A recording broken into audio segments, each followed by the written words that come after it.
علي رسول فيزان مكتوم يشرب زندہ باد نعرہ تکبیر نعرہ رسالت نعرہ رسالت جشن عید میلاد النبی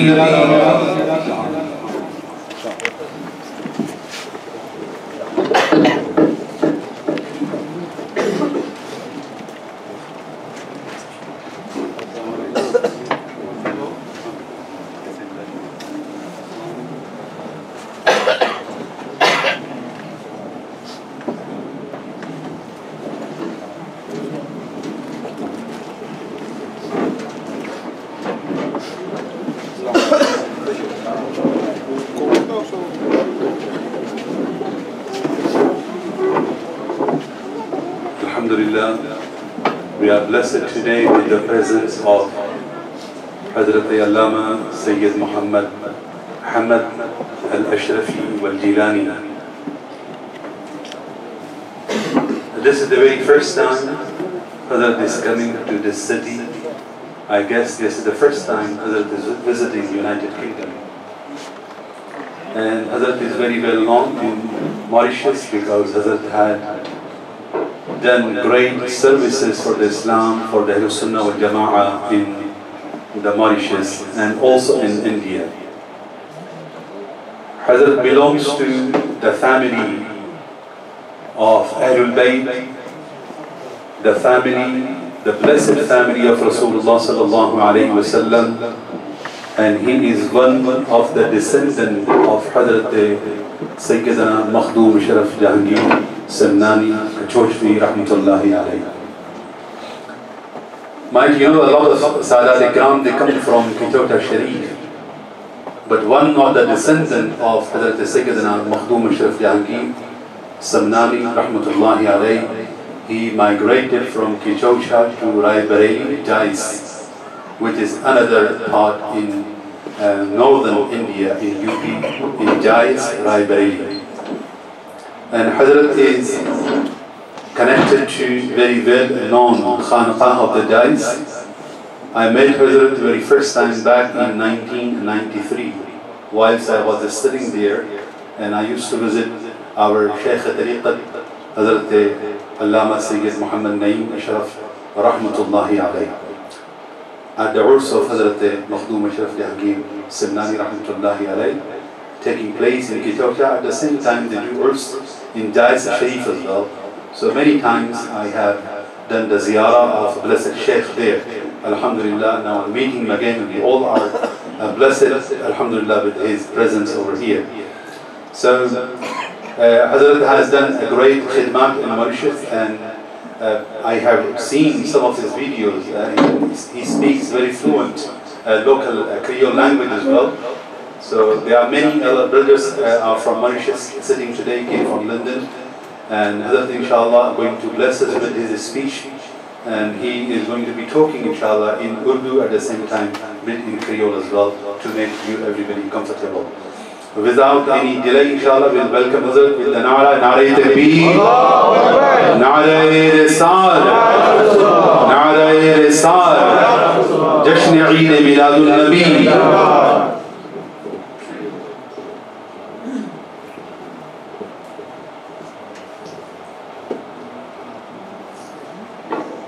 Assalamu alaikum wa rahmatullahi ta'ala wa barakatuh.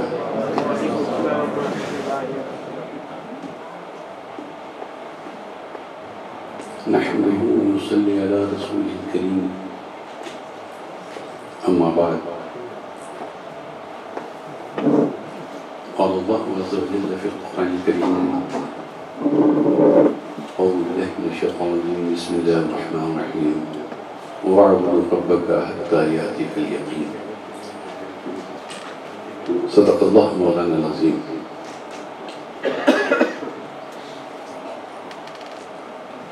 خلوص اور محبت کے ساتھ بارگاہ رسالت و آل رسالت میں درود شریف کا نذرانہ پیش فرمائیں. اللہم صلی علی سیدنا محمد وعلی آل سیدنا مولانا محمد كما تحب وترضى بأن تصلي عليه صلاۃ و سلام علیک یا سیدی یا محمد رسول اللہ صلی اللہ علیہ وسلم.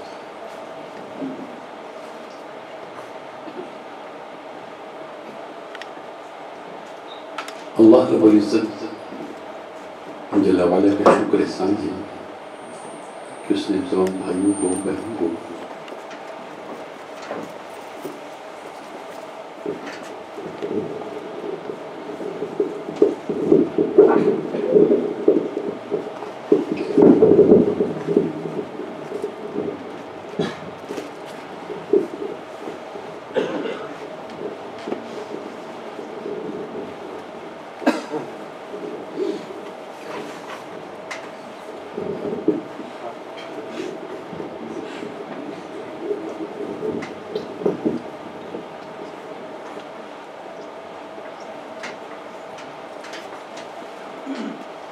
بے شمار شکر احسان اللہ رب العزت جل وعلا کا جس نے تمام بھائیوں کو بہنوں کو اس ایمانی نورانی عرفانی روحانی جشن عید میلاد النبی صلی اللہ علیہ وسلم میں شرکت کی حاضری کی توفیق عطا فرمائی.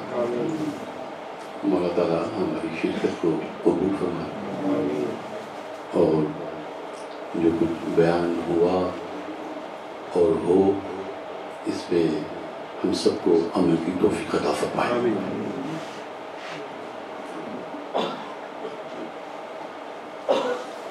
آسمانی علم فضل کو علماء کرام میرے دائیں بائیں تشریف فرما ہے.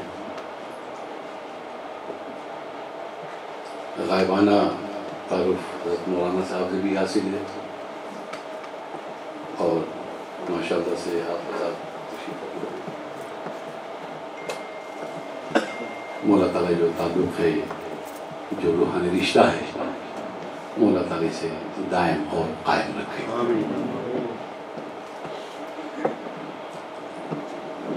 تیسری مرتبہ انگلینڈ آنے کا موقع ملا لیکن بہرحال جسے بھی ہمارے عزیز ترین حضرت مولانا خالد یوسف صاحب ہمارے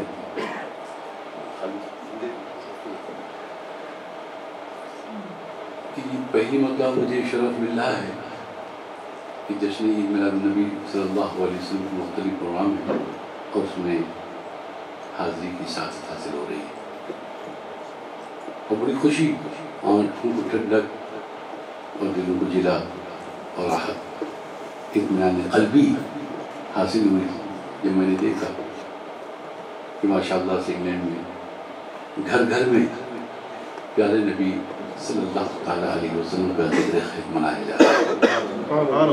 بڑی راحت ملی, بڑی خوشی ہوئی اور دلی دعائیں ہماری جماعت کے نوجوان علماء کرام کے لیے کہ ماشاءاللہ ان کی جد و جہد اور ان کی بے لوث خدمات ہیں کہ ہر طرف یا نبی صلی اللہ علیہ اور مصطفیٰ جان رحمت پہ لاکھوں سلام کی صدائیں سننے کو مل رہی ہیں. مولا تعالیٰ ہماری بھائیوں کی قوت اور عزم اور حوصلہ کو اور بلند و بالا فرمائے. مجھے عزیز جو آج مستر میں یہاں پہ آپ تشریف فرما ہے ہمارے بہت سارے بھائیوں نے بھی نعت خواہ حضرات یا بچوں نے بھی نعت شریف پڑھی ہو دوسری مساجد میں بھی یا دوسرے ہال میں یا گھروں میں یا جہاں بھی آپ سنتے ہیں پیارے نبی صلی اللہ علیہ وسلم کی حمد و ستائش ہو رہی چاہے وہ نظم نعت کی صورت میں ہو چاہے نثر کی صورت میں ہو. حضرت سیدنا حسان بن ثابت رضی اللہ تعالیٰ عنہ نے پیارے نبی صلی اللہ علیہ وسلم کے روبرو پیارے نبی کی موجودگی میں آپ نے فرمایا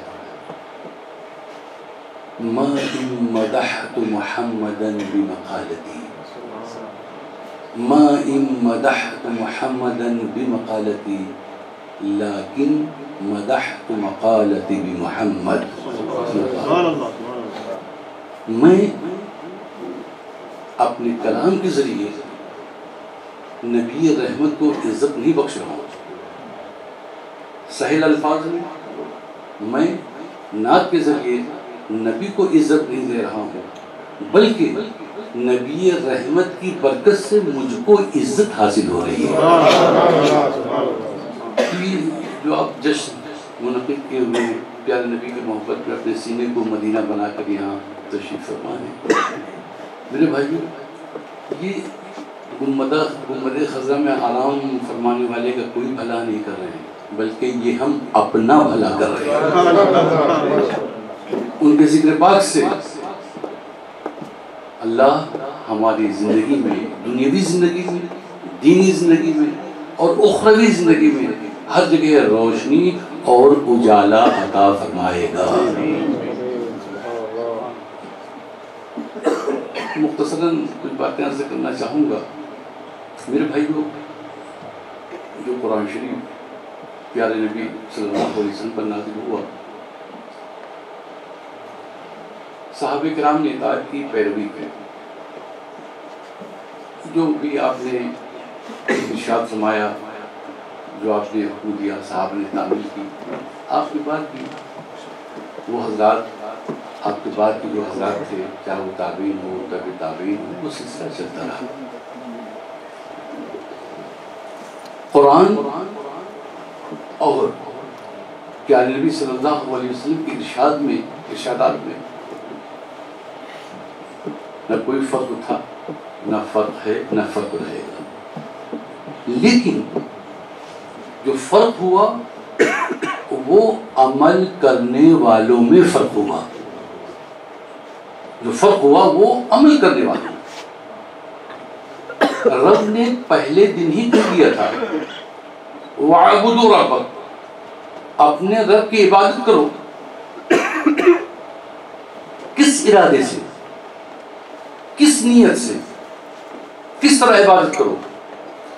حَتَّى يَأْتِيَكَ الْيَقِينُ، یہاں تک کہ تمہیں اس عبادت، اس پیروی، اس اطاعت، اس حکم پر عمل کرنے پر یقین ہو جائے۔ یقین مختلف مفسرین نے مختلف معنی بتائیں، لیکن جو آج میرا عنوان ہے یقین سے، وہ یہی یقین محکم، عمل بہم، محبت فاتح علم۔ یقین محکم، یقین آ جائے۔ جب ہم خدا کی بارگاہ میں کھڑے ہوں،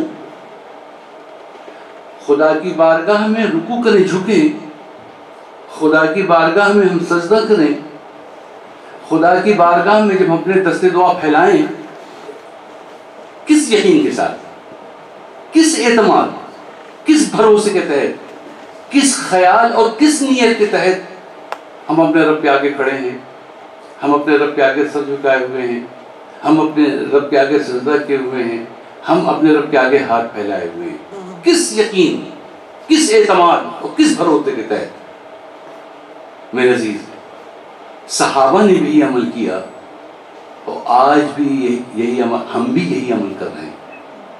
قرآنی آیت ہے، لیکن عمل کرنے والے جو ہیں ان میں فرق ہے، ان میں تفاوت ہے۔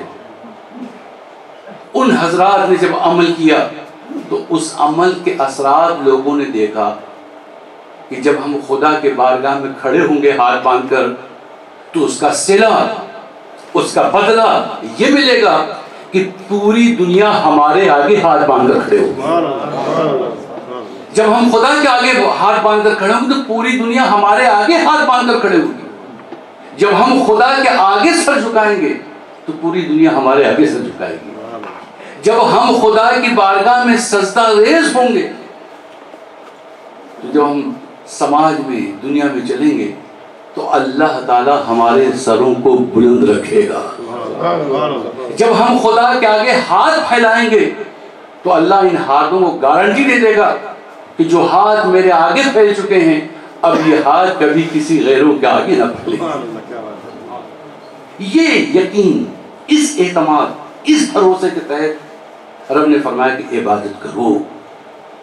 ورنہ عبادت کی نماز جو ہم پڑھتے ہیں یہ ایک رسم نہیں ہے، یہ رسم نہیں ہے، بلکہ یہ آپ کے دل کے جو یقین ہے وہ یقین عبادت کی شکل میں ہم سے ظاہر ہو رہا ہے۔ اسی طریقے سے ہمارے آپ کے پیارے نبی صلی اللہ علیہ وسلم کی تعلیمات ہیں. جس طرح میرے بھائیوں آگ ہے، آگ پر ہم یقین رکھتے ہیں کہ اگر آگ پر ہم ہاتھ رکھیں گے تو ہاتھ ہمارا جل جائے گا. گلا خشک ہے، پیاس لگی ہے، جیسے ہم نے پانی پیا پیاس کی شدت ختم ہو گئی. کمزوری محسوس ہو رہی ہے، آپ نے کھانا کھا لیا، کوئی جوس آپ نے پی لیا، آپ کو توانائی، آپ کو قوت حاصل ہو گئی. تو آگ پر ہمارا یقین کہ ہاتھ رکھیں گے تو ہاتھ جل جائے گا. پیاس لگی ہے، پانی پئیں گے پیاس بجھ جائے گی. کمزوری ہے، کچھ کھا لیں گے، کچھ پی لیں گے، کمزوری دور ہو جائے گی. تو جس طرح ہم آگ، پانی اور کھانے پینوں کی چیزوں پر یقین اعتماد رکھتے ہیں، اس سے کہیں زیادہ ہمیں اپنے رب و پیارے نبی کے فرمان پر یقین رکھنا چاہیے. اور صحابہ کرام میں یہی خوبی تھی کہ جو وہ دیکھتے تھے، اپنے دیکھنے میں ان کو شبہ ہو سکتا تھا، لیکن اللہ اور رسول کے فرمان میں کبھی ان کو شک و شبہ نہیں ہوا. اسی کو نہیں یقین تھا. الذین یؤمنون بالغیب، سمجھ میں آئے نہ آئے وہ اللہ اور رسول کے فرمان پر یقین رکھتے تھے. دو ایک باتیں میں عرض کرنا چاہوں گا تاکہ میری جو تمہید ہے، جو میں نے شروع میں کوئی باتیں کہی ہیں، اس کو آپ آسانی سے سمجھ لیں. ہجرت کی شب، یقین، پیارے نبی کے فرمان پر اعتماد، بھروسہ. ہجرت کی شب ہے، اللہ کے رسول صلی اللہ علیہ وسلم نے برابر آپ کا نام سنا ہوگا کہ کوئی نئی چیز نہیں ہے. آپ نے حضرت علی مرتضیٰ فرمایا، اے علی، اللہ کی طرف سے مجھے حکم ہوا ہجرت کا کہ کچھ سامان ہے، صبح اٹھ کر تم فلاں کو فلاں کو فلاں کو یہ امانت پہنچا دینا، اور پہنچانے کے بعد مسجد قباء میں آ کر ملنا، میں تمہارا وہاں انتظار کروں گا. یہ آپ نے فرمایا. پیارے نبی صلی اللہ علیہ وسلم گھر سے باہر تشریف لے گئے. موضعی طور پر کافر چاروں طرف سے ایک نرغہ تھا، محاصرہ تھا، گھیراؤ تھا، کچھ اثر نہیں ہوا. اللہ کے رسول صلی اللہ علیہ وسلم کے درمیان گزر کر آپ تشریف لے گئے. حضرت علی مرتضیٰ رضی اللہ تعالیٰ عنہ پیارے نبی کے بستر پر سو رہے ہیں. خود آپ نے دیکھا کہ گھر کے چاروں طرف ہر قبیلے کے آدمی ننگی تلوار لیے کھڑے ہیں، ننگی تلوار لیے ہوئے، میان سے باہر نکال کے تلوار لیے کھڑے ہیں، اور صرف اس بات کا انتظار کر رہے ہیں کہ رات کا کچھ حصہ اور گزر جائے تو اچانک ہم ان پر حملہ کر دیں گے. دیکھ مشاہدہ ہے ان کا، دیکھ بھی نہیں. اس کے باوجود حضرت علی رضی اللہ تعالیٰ عنہ بستر مصطفیٰ صلی اللہ علیہ وسلم پر نہایت ہی آرام سے، بے فکری سے آپ سو رہے ہیں. میرے عزیز، ہمیں تھوڑا سے بھی خدشہ ہو جائے، کوئی دشمن، کوئی ملکی دشمن، کوئی ایسا معاملہ ہے، ایمرجنسی ہے، کرفیو ہے، ماشاء اللہ لگا ہوا ہے، رات کی نیند اڑ جاتی ہے. صرف شبہ ہو جائے رات کی نیند اڑ جاتی ہے. اور اے علی مرتضیٰ، آپ دیکھ رہے ہیں کہ چاروں طرف سے تلوار ہے، کھلی ہوئی تلواریں ہیں، دشمن ہے، رات کے وقت کا انتظار کر رہے ہیں، حملہ ہونے والا ہے. اس کے باوجود آپ بے فکری سے سو رہے ہیں. کچھ ہی روز پہلے کی بات تھی، ایک دن اللہ کے پیارے نبی صلی اللہ علیہ وسلم نے صحابہ سے دریافت کیا، آپ کو اپنی زندگی پر کتنا بھروسہ ہے؟ اپنی زندگی پر کتنا بھروسہ ہے؟ تو کسی نے کہا، اللہ کے رسول اللہ، میں نے آج آپ کی ابتدا میں ظہر کی نماز پڑھی ہے، مجھے اپنی زندگی کوئی بھروسہ نہیں کہ کل مجھے ظہر کی نماز دوبارہ ملے گی یا نہیں، کوئی بھروسہ نہیں. ایک دوسرے صاحب کھڑے ہوئے اور کہ اللہ کے رسول صلی اللہ علیہ وسلم، ظہر کی نماز آپ کے ابتدا میں پڑھی ہے، مجھے کوئی بھروسہ نہیں ہے، کوئی یقین نہیں کہ مجھے عصر کی نماز ملے گی بھی یا نہیں. حضرت علی مرتضیٰ فرماتے ہیں، اللہ کے رسول صلی اللہ علیہ وسلم، میں نے کہا السلام علیکم ورحمۃ اللہ جانے طرف تو مجھے اتنا بھی بھروسہ اپنی زندگی پر نہیں ہے کہ دوسری طرف سلام کہنے کا موقع ملے گا. تو ایک طرف تو زندگی کے ختم ہونے کا اتنا اندیشہ، اتنا خوف، اور آج آپ بستر مصطفیٰ پر سو رہے ہیں، بستر مصطفیٰ پہ بے فکری سو رہے ہیں. کیوں؟ یہی ہے، یہی میرے بھائیوں، لاکھ دیکھ رہے ہیں دشمن، بے نیام تلواریں ہاتھ میں چمک رہی ہیں، بے خوف سے سو رہے ہیں. علی مرتضیٰ فرماتے ہیں، علی مرتضیٰ فرماتے ہیں واقعتاً مجھے اپنی زندگی پر کبھی بھروسہ نہیں رہا، مجھے اپنی زندگی پر کبھی بھروسہ نہیں رہا، چونکہ اللہ کے رسول نے فرما دیا ہے کل میں امانت واپس کر دوں سب کو، اور پھر آ کر آپ سے قبا میں مدینہ طیبہ کے قریب ملوں. تو جب تک میں مدینہ پہنچ نہ جاؤں، جب تک مصطفیٰ جان رحمت کا شرف دیدار حاصل نہ ہو جائے، جب تک شرف ملاقات حاصل نہ ہو جائے، ملک الموت کی بھی مجال نہیں کہ وہ مجھ سے قریب آ سکے.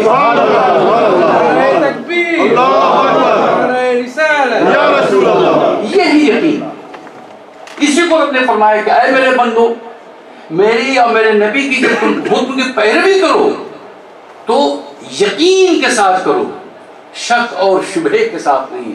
جب تم یقین کے ساتھ کرو گے تو اس عمل کا تمہیں اجر ملے گا، اس کا بینیفٹ ملے گا، اس کا ثمرہ ملے گا، اس کا فائدہ حاصل ہوگا. تو علی مرتضیٰ فرماتے ہیں کہ واقعاً لاکھ دشمن ہوں، اوپر نیچے بھی کیوں نہ ہوں، مجھے موت کا خوف نہیں ہے، اس لیے کہ رسول اللہ نے فرما دیا ہے مدینہ طیبہ کے قریب آ کے ملنا، تو واقعی جب تک میں مل نہ لوں گا ملک الموت میرے قریب نہیں آ سکتا. اب ایک عقیدے کی بات، عقیدے کی بات، اہل سنت والجماعت عقیدے کی بات. علی رضی اللہ تعالیٰ بجائے سونے کے اگر آپ چاہتے تو رات بھر کھڑے ہو کر نفل نماز ہی پڑھ سکتے تھے. اگر آپ چاہتے تو رات میں کھڑے ہو کر نفل نماز ہی پڑھ سکتے تھے، تسبیح پڑھ سکتے تھے، تحلیل کر سکتے تھے، تسبیحات پڑھ سکتے تھے. سو کس طرح گئے؟ سو کس طرح گئے؟ عبادت کرتے. علی مرتضیٰ رضی اللہ عنہ، میاں ابھی تم نے جانا نہیں، سمجھا نہیں عبادت کس کو کہتے ہیں. صرف نماز پڑھنا ہی عبادت نہیں کہلاتا، صرف تسبیحات پڑھنا ہی عبادت نہیں کہلاتا، مصطفیٰ جان رحمت کی پیروی کرنا ہی عبادت کہلاتا. رسول اللہ نے اگر کہا ہوتا نماز پڑھو تو واقعتاً نماز پڑھنے میں ثواب تھا، لیکن رسول اللہ فرمایا علی سو جاؤ تو سو جانے میں بھی عبادت ہی کا.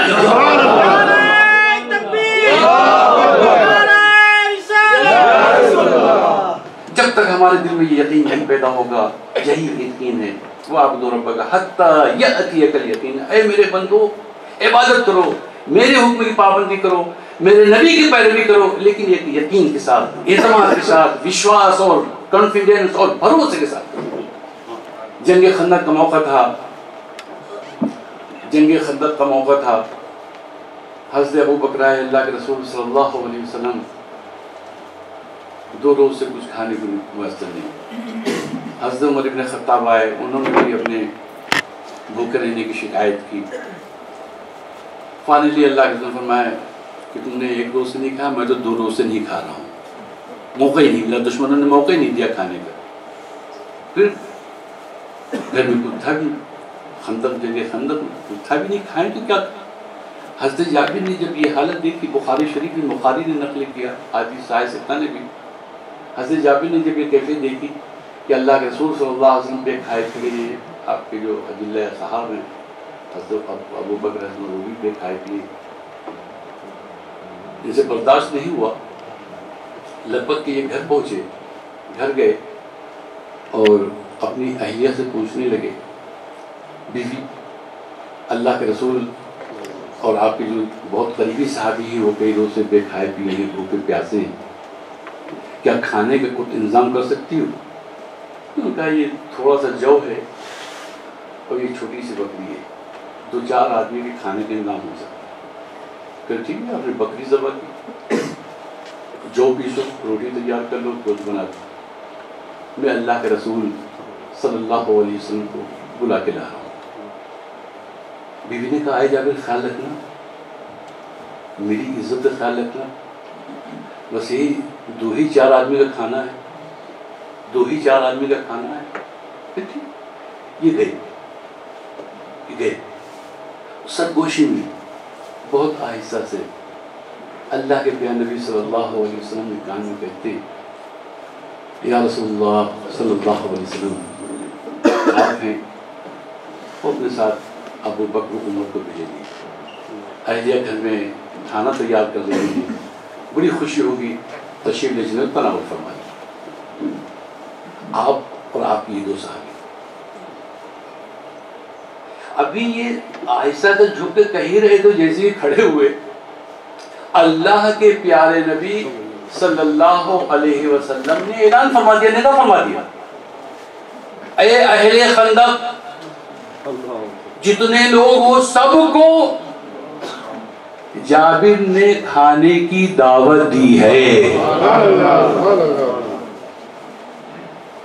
رسول اللہ صلی اللہ علیہ وسلم نے اعلان کر دیا. حضرت جابر جو ہے حشاش و بشاش, چہرے پہ کوئی فکر نہیں, کوئی تشویش نہیں, کوئی اندیشہ نہیں. ہمارے یہاں گھر میں شادی ہوتی ہے, 100 آدمی کو دعوت دیتے ہیں تو کوشش ہوتی ہے 50 آدمی کو اور کھانا بڑھا دیں, کہ ہو سکتا ہے کھانا کہیں کم نہ پڑ جائے. 100 کے بجائے 150 آدمی کا کھانا بڑھا دیا جاتا ہے, پھر بھی تشویش رہتی ہے. اے اللہ عزت رکھنا, یہ انسانی کمزوری ہے, انسانی فطرت ہے. اے اللہ عزت رکھنا. تو جب تک لوگ کھا نہیں لیتے گھر والوں کے چہروں پر ہوائیاں ہوتی, پریشانی کے آثار ہوتے ہیں. اور یہ حضرت جابر رضی اللہ تعالیٰ کہتے ہیں اللہ آپ کو یہ کھانے کے لیے, اور اللہ کے نبی صلی اللہ علیہ وسلم اے لوگوں اہل خندق سب کو کھانے کے لیے جابر کے گھر چلنا ہے. حضرت جابر یہی یقین ہے, یہ اعتماد, یہ بھروسہ, کوئی فکر نہیں, کوئی خوف, کوئی اندیشہ نہیں. اے جابر کوئی دوسرا ہوتا تو بھاگ کے نکل گیا ہوتا, عزت خطرے میں پڑ رہی تھی. حضرت جابر فرماتے ہیں تم اپنے نبی کا کلمہ پڑھتے ہو لیکن وہ کلمہ جو بھی تمہارے دل میں نہیں اترا ہے. کلمہ پڑھتے ہو لیکن اپنے نبی کے اوپر تمہیں یقین, اعتماد, بھروسہ نہیں ہے. پہلی چیز تو یہ کہ میں نے صرف 3 لوگوں کی دعوت دی ہے, 3 لوگوں کو بلایا ہے, تو ان 3 لوگوں کے کھانے کی ذمہ داری میری ہے. باقی جو لوگ آئے ہیں ان کو میں نے نہیں بلایا ہے, ان کو رسول اللہ نے بلایا ہے. تو مجھے فکر کرنے کی کیا ضرورت ہے؟ مجھے اب جو بلا رہا ہے اس کو فکر کرنی ہے. اور دوسری یہی یقین. حضرت جابر فرماتے ہیں یہ اللہ کے پیارے نبی ہیں, اللہ کے آخری رسول ہیں, امام الانبیاء امام الرسول ہیں, اس لیے یہ آئے ہیں عزت لینے کے لیے نہیں بلکہ عزت دینے کے لیے آئے ہیں. اور واقعتاً یہی حضرت جابر رضی اللہ تعالیٰ پہنچے. رسول اللہ صلی اللہ علیہ وسلم نے فرمایا اپنی اہلیہ سے کہہ دینا کہ جب تک میں نہ پہنچ جاؤں اس وقت تک روٹی جو ہے تاوے پہ نہ چڑھائیں اور سالن نکالنا شروع کریں. پیارے نبی صلی اللہ علیہ وسلم پہنچے, آپ نے اپنا لعاب دہن ڈالا. اور جس طرح حدیث کتابوں میں کہ 3 آدمی کا کھانا پکا تھا, 1500 لوگوں نے کھانا کھایا. 1500 لوگوں نے کھانا کھایا. ٹھیک ہے, کھانا کھا چکے, فارغ ہو گئے. اللہ کے رسول صلی اللہ علیہ وسلم دیگچی کے قریب آئے. آپ نے فرمایا اے جابر کی اہلیہ کھانے کی کیا پوزیشن ہے, کھانے کی کیا پوزیشن ہے؟ تو ان کی اہلیہ فرماتی ہے اللہ کے رسول صلی اللہ علیہ وسلم معلوم ہوتا ہے ابھی اس میں سے کچھ نکالا ہی نہیں گیا, معلوم ہوتا ہے اس میں سے کچھ نکالا ہی نہیں گیا. تو اللہ کے رسول بھی مسکرا کے فرماتے ہیں جابر خیال رکھنا تمہارا نہیں میں نے اپنا سب کو کھلایا ہے. جب ہم عشق اور محبت میں ڈوب کر جب یہ واقعات بیان کرتے ہیں تو لوگ کہتے ہیں میاں یہ حدیث ضعیف ہے, یہ حدیث ضعیف ہے. میرے بھائیو حدیث حدیث ہوتی ہے، ضعیف کمزور نہیں ہوتی. باپ ہے، چاہے وہ تندرست ہو چاہے کمزور ہو، ہر وقت وہ باپ ہی رہے گا.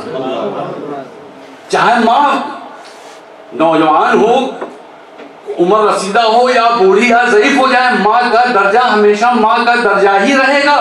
اسی طریقے سے حدیث مصطفیٰ ہمیشہ حدیث مصطفیٰ ہی رہے گی. جب ایمان کمزور ہوتا ہے تو حدیثیں جو ہیں وہ کمزور نظر آنے لگتی ہیں. اور جب رسول اللہ صلی اللہ علیہ وسلم کا ذکر پاک ہوتا ہے، ان کے فضائل، ان کے محاسن پہ گن گایا جاتا ہے، تو لوگ برداشت نہیں کر پاتے. میاں یہ بتائیے، یہ بات ذہن میں آنے والی ہے کہ 300 آدمی 3 آدمی کا کھانا 1500 کھا لیں. ایک اور دوسری بات، یہ اتنے لوگوں نے جو کھانا کھایا ہے، یہ کھانا کہاں سے آیا؟ یہ کھانا جو ہے کہاں سے آیا؟ کوئی ذہن میں کوئی بات آتی ہے؟ یہ انہوں نے کہا میرے بھائیو، قرآن پڑھنے کا، قرآن کی تبلیغ کرنے کا، قرآن کے کلام کی دعوت دینے کا تو اعلان و پرچار کرتے ہو، لیکن قرآن میں تمہاری نظر نہیں. حضرت عیسیٰ علیہ السلام نے دعا فرمائی تھی، اللہم انزل علینا مائدۃ من السماء، اے اللہ آسمان سے دسترخوان نازل فرما دے. آسمان سے دسترخوان نازل فرما دے. اور واقعتاً دسترخوان نازل ہوا. جو آپ کے حواریین تھے 12، ان لوگوں نے شکم شیر پیٹ بھر کے کھانا کھا لیا. قرآن شریف میں ہے. تو اگر حضرت عیسیٰ علیہ السلام کی دعا سے غیب سے کھانا آ سکتا ہے، تو پیارے نبی صلی اللہ علیہ وسلم اگر وہ فریاد کر دیں، رب سے التجا کر دیں، تو کیا اللہ سے غیب سے کھانا نہیں دے سکتا؟ میرے بھائی کہاں سے آیا؟ میں تو صرف ایک لفظ میں ہی کہتا ہوں، جہاں سے عیسیٰ علیہ السلام کے لیے آیا تھا وہیں سے پیارے نبی کے لیے بھی آیا ہے. افسوس ہے آج کے ماحول میں ایک ہی قرآن ہے، ایک ہی حدیث ہے، حدیث کی کتابیں ایک ہی حدیث، وہی راویان حدیث، وہی ہمارے فقہا، علماء، مجتہدین. لیکن دن بدن مسلمانوں میں نئے فرقے جنم لے رہے ہیں، پیدا ہو رہے ہیں. قرآنی آیات ہو یا احادیث مصطفیٰ ہو، جب تک دل میں عشق مصطفیٰ سمندر کی طرح موجیں نہ مار رہا ہو، نہ ہم قرآن سمجھ سکتے ہیں، نہ سنت رسول کو سمجھ سکتے ہیں. ایک ہی حدیث ہے، صرف میں ایک مثال دوں، ایک ہی حدیث ہے. آپ بھی پڑھ رہے ہیں، میں بھی پڑھ رہا ہوں، آپ بھی پڑھتے ہیں، میں بھی پڑھتا ہوں. ایک ہی حدیث ہے. آپ اس حدیث کو پڑھ کر کہہ رہے ہیں دیکھا یہ حدیث اس بات کا ثبوت ہے کہ نبی ہماری طرح ہے. اور جب ہم اسی حدیث کو جو ہم پڑھتے ہیں کہ اللہ کے رسول کروڑوں آپ پر درود و سلام نازل ہو، وہی حدیث جس کو آپ پڑھ کر کہتے ہیں رسول ہماری طرح، اسی حدیث کو ایک محبت کرنے والا جب پڑھتا ہے تو کروڑوں درود اپنے نبی پر بھیجتا ہے. ایک حدیث، ایک مثال. ایک غزبے سے اللہ کے رسول صلی اللہ علیہ وسلم کی واپسی ہو رہی تھی. رات کا اچھا خاصا وقت گزر چکا تھا. آپ نے فرمایا صحابہ سے یہ ٹھہرو، رات میں ہی قیام کرنا ہے، رات میں ہی قیام کرنا ہے. سواریوں سے سامان اتارا، خیمے لگ گئے، کیمپ لگ گئے. اللہ کے نبی صلی اللہ علیہ وسلم جو اپنے خیمے میں تشریف لے جانے لگے تو آپ نے حضرت بلال سے فرمایا اے بلال، تھکا ماننا ہوں، ہو سکتا ہے مجھے نیند آ جائے، جب فجر کا وقت شروع ہو اٹھا لینا. جب وقت فجر آئے اٹھا لینا. حضرت بلال رضی اللہ تعالیٰ پاسبان بن کر خادم تھے ہی آپ، دروازے پہ کھڑے ہو گئے، کہیں باہر کھڑے ہو. حضرت بلال خود ہی فرماتے ہیں میں کھڑا رہا. یہاں تک کہ مجھ کو بھی جھپکی آ گئی، مجھے بھی نیند آ گئی، اور آنکھ کب کھولی؟ جب سورج نکل آیا، جب سورج نکل آیا۔ اللہ کے رسول صلی اللہ علیہ وسلم بیدار ہو چکے، بات تشریف، اے بلال اٹھایا نہیں؟ حضرت بلال فرماتے اللہ کے رسول صلی اللہ علیہ وسلم معذرت خواہ ہوں، نیند آ گئی تھی، نیند آ گئی تھی، اس لیے میں آپ کو بیدار نہ کر سکا۔ اب رکیں آپ، ایک منٹ ٹھہر کر عشق محبت والوں کا عقیدہ دیکھیں اور ان کا عقیدہ دیکھیں۔ ہمیں کسی کا نام نہیں لینا ہے، کہ خود ہی آپ فیصلہ کریں۔ کچھ لوگ ہیں جو اس حدیث کو پڑھ کر دیکھو نبی ہماری طرح ہیں، توبہ توبہ، ہماری طرح ایک انسان ہیں، جس طرح ہم کبھی سوتے رہ جاتے ہیں اور نماز قضا ہو جاتی ہے، نبی بھی سوتے رہ گئے اور ان کی نماز قضا ہو گئی، ہماری طرح ہے، معاذ اللہ، توبہ توبہ۔ لیکن جب ہم اس کو پڑھتے ہیں تو اللہ کے رسول صلی اللہ علیہ وسلم آپ نبی رحمت ہیں، خالی آپ کی آنکھ بند ہوتی ہے، سوتے کہاں ہیں آپ؟ سوتے کہاں ہیں آپ؟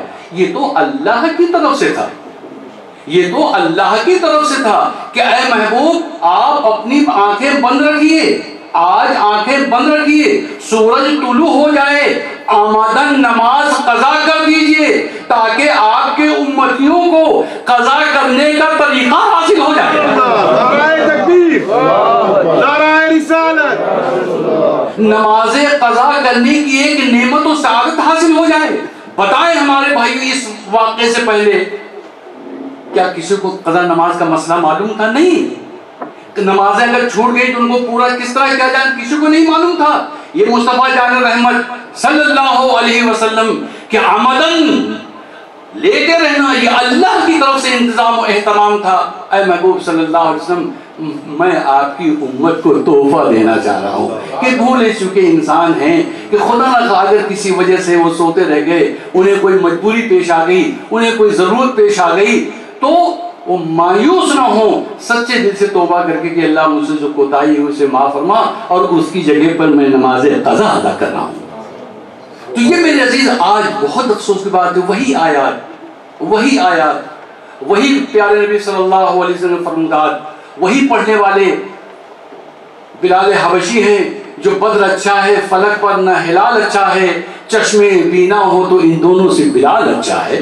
وہی پڑھ کر پیارے نبی صلی اللہ علیہ وسلم گنگانے، وہی پڑھ کر پیارے نبی صلی اللہ علیہ وسلم حمد و ستائش کرنے، وہی قرآنی آیات و پیارے نبی کی ارشادات کو سن کر پیارے نبی کو بے مثل اور بے مثال کرنے، وہی پڑھ کر پیارے نبی صلی اللہ علیہ وسلم کو بے نظیر فرمانے، اور وہی قرآنی آیات پڑھ کر لوگ نبی کو اپنی طرح بشر کرنے۔ تو بارگاہ خداوندی میں دعا ہے کہ مولا تعالیٰ ہمارے ایمان کی حفاظت فرمائے اور ایسے لوگوں سے ہمیں دوری عطا فرمائے۔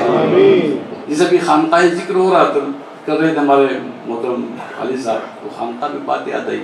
میرے بھائیوں، آج دن بدن جہاں بھی آپ جائیں عالمی سطح پر آج مطلب دوسری جماعتوں کے مقابلے میں تو جو جماعتیں بنی ہیں وہ تو بن ہی گئی ہیں، فرقے بھی بن گئے ہیں، لیکن آج ہم میں بھی جیسے ہم سنی حضرات ہیں، ہم میں بھی توبہ کچھ ایسے ہو گئے، مختلف ناموں سے ہماری جماعتیں بن گئیں، لیکن ہمیں صرف یہ مان کر چلنا ہے اور اس بات کے اقرار اور اعتماد کے ساتھ چلنا ہے کہ چاہے ہم حنفی ہوں، شافعی ہوں، مالکی ہوں، حنبلی ہوں، قادری ہوں کہ چشتی ہوں کہ سہروردی ہوں کہ نقشبندی ہوں، کہ چاہے وہ کہ رضوی ہوں کہ چاہے اشرفی ہوں، جماعت اسلامی سے ہمارا تعلق ہے کہ سنی دعوت اسلامی سے ہمارا تعلق ہے، دعوت اسلامی یا سنی دعوت اسلامی، بہت ساری ہمارے ہی بھائی ہیں جو ہم مختلف نشان و علامتوں کے ساتھ آج ہم پائے جاتے ہیں، لیکن میرے بھائی صرف ایک بھائی کی ایک درخواست و التجا ہے جو آپ بھائیوں تک پہنچانا چاہ رہا ہوں۔ میرے بھائیوں، مسجد میں ماشاءاللہ بڑی خوشی ہوئی جب مسجد میں داخل ہوا، دیکھا یہ چھوٹے چھوٹے بلب جو ہیں جل رہے تھے، چھوٹے بلب جل رہے تھے، کوئی لال ہے، کوئی نیلا ہے، کوئی کالا ہے، کوئی ہرا ہے۔ بلب سب کے رنگ الگ الگ ہیں، سب کے نام الگ الگ ہیں، لیکن اللہ خوشی اس بات کی ہے کہ سب میں کرنٹ ایک ہی ہے، سب میں کرنٹ ایک ہی ہے۔ اے میرے بھائیوں، چاہے آپ دعوت اسلامی میں ہوں یا سنی دعوت اسلامی میں ہوں، چاہے آپ اشرفی ہوں، چاہے رضوی ہوں، چاہے قادری ہوں، چاہے چشتی ہوں، چاہے سہروردی ہو، چاہے جس سلسلے سے بھی چاہے آپ وابستہ ہوں، لیکن آپ کے دل میں پیارے نبی صلی اللہ علیہ وسلم کی محبت کا کرنٹ ایک ہی ہونا چاہیے۔ اہل سنت و جماعت کو کا پرچم ہی ہمیشہ ہمیں بلند رکھنا۔ نعرہ تکبیر، نعرہ رسالت، جشن میلاد النبی زندہ باد۔ اس لیے کہ خانقاہوں سے جتنے بھی سلاسل ہیں، چاہے جو بھی سلسلہ ہو، جتنے بھی سلاسل ہیں، چاہے جس بزرگ کے آپ ماننے والے ہوں، اپنے رکھنے والے ہوں، محبت کرنے والے ہوں، یہ سب خانقاہوں سے پیغام ایک ہی ہے۔ رنگ چاہے الگ ہو، طریقے چاہے الگ ہو، نام چاہے الگ ہو، لیکن پیغام سب کا ایک ہی تھا، عشق محبت مصطفیٰ صلی اللہ علیہ وسلم۔ اور دوسری بات، حضرت سیدنا نظام الدین اولیاء محبوب الہی رحمۃ اللہ تعالی علیہ اپنی خانقاہ میں آپ جلوہ افروز تھے۔ ایک صاحب آئے، وہاں کر ایک چیز کا سوال کرتے ہیں، حضرت محبوب الہی کیا آپ مجھے قینچی دے سکتے ہیں؟ سیزو، کیا آپ مجھے قینچی دے سکتے ہیں؟ حضرت نے فرمایا، میاں میں قینچی نہیں رکھتا ہوں، سوئی کی ضرورت ہو تو میں ضرور دے دوں، سوئی کی ضرورت ہو تو میں ضرور دے دوں۔ کہ نہیں مجھے سوئی کی ضرورت نہیں، یہ کہتے ہیں چلیں جو آپ کے خلیفہ تھے یا قریبی مرید تھے، تو آپ سے قینچی مانگ رہا تھا، آپ اس کو سوئی دینے کے لیے کہہ رہے تھے۔ ہم نے فرمایا کہ ہم تو پیر فقیر لوگ ہیں، ہمیں قینچی کی کیا ضرورت ہے؟ قینچی کا کام کیا ہے؟ اچھا خاصا 1 میٹر 2 میٹر 3 میٹر کپڑا ہوتا ہے، وہ کاٹتا ہے۔ قینچی جو ہے سب کو ریزہ کر دیتا ہے۔ قینچی کام جو ہے اچھے خاصے کپڑے تھان میں ہے، وہ کاٹ کے ریزہ کر دیتا ہے۔ تو ہم کاٹنے والے نہیں ہیں، بلکہ ہم وہ رکھتے ہیں جو کٹوں کو جوڑ دے، ہم وہ ہیں جو کٹی ہوئی چیزوں کو جوڑ دیں، وہ ہے سوئی، اور سوئی ہم رکھتے ہیں۔ تو بارگاہ خداوندی میں دعا ہے کہ ہمارے بھائی اور مائی کرام جو ہم بیٹھے ہوئے ہیں یا دوسری جگہ پہ ہوں، کہ مولا تعالیٰ ہماری زبان کو قینچی والی زبان نہ بنائے، بلکہ ہماری زبان کو، ہمارے لب و لہجہ کو، ہماری گفتگو کو، ہماری تحریک، ہمارے مشن کو سوئی والا کام کرنے کی توفیق عطا فرمائے۔ بہت بہت شکریہ بھائیوں کا، میں شکریہ ادا کرتا ہوں جن بھائیوں نے اس مبارک محفل کو سنوارا سجایا۔ ہمارے بھائی امتیاز انہوں نے دعوت دی تھی، اللہ تعالیٰ نے جزائے خیر عطا فرمائے۔ اور میں اپنے امام صاحب کا جو اپنی عزت بخشی، ہمارے بھائیوں کے سامنے کچھ دیر بولنے کا موقع دیا، بہت بہت شکریہ۔ السلام علیکم۔